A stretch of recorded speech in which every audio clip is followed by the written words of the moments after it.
Breaking news out of Indiana, where a house cleaner was shot and killed after showing up at the wrong house. Let's go to our breaking news correspondent, Chanel Call, who's been following this case from the CBS newsroom. Chanel, what are the updates on the case today?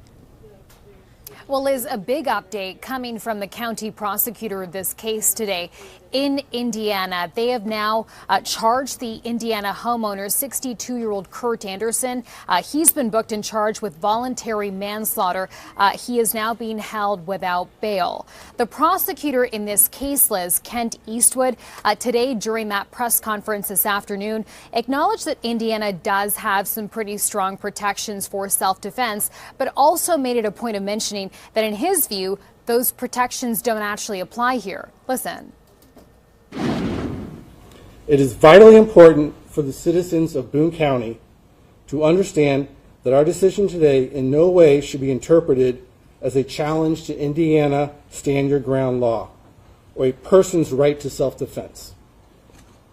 We respect those laws, believe in those laws, and will uphold those laws. Based upon the particular evidence and circumstances of this case, we have determined that Kurt Anderson's actions do not fall within the legal protections provided by the Indiana Stand Your Ground law. This case is not about undermining the law, it's about applying the law to the facts of this case, and that is what we intend to prove at trial. Now, Liz, just to remind you what had happened here, this fatal shooting happened on November 5th in an Indiana suburb. Police say that this husband and wife who worked as house cleaners accidentally showed up to the wrong address. They didn't go into the home. They were standing outside of the home, and that's when shots began to be fired from inside the house.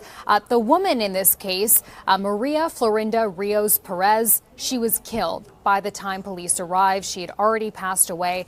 This is somebody who was a 32-year-old Guatemalan immigrant, a mother of four. And families, Liz, say that she died in her husband's arms after she was fatally shot in the head. Now, today, prosecutors are saying this kind of case is very rare. They also made it a point to say that Anderson has no affiliation with any local police department. This afternoon, we're also getting reaction from Anderson's attorney responding to this news of this voluntary manslaughter charge on social media. I want to show you that statement. Part of it here says, quote, "I look forward to proving in court that his actions were fully justified by the Castle Doctrine provision of Indiana's self-defense law." Remember, I told you about that off the top. That law, he says, allows a person to use reasonable force, including deadly force, if he reasonably believes that such force is necessary to prevent an unlawful entry into his home. So the big question here in this case that jurors will have to ask themselves, Liz, is was this lethal force necessary in this case? We know that the initial hearing is scheduled for this Friday. Such a heartbreaking story, Chanel, especially the very gruesome details there. All right, Chanel Call, thank you so much for that.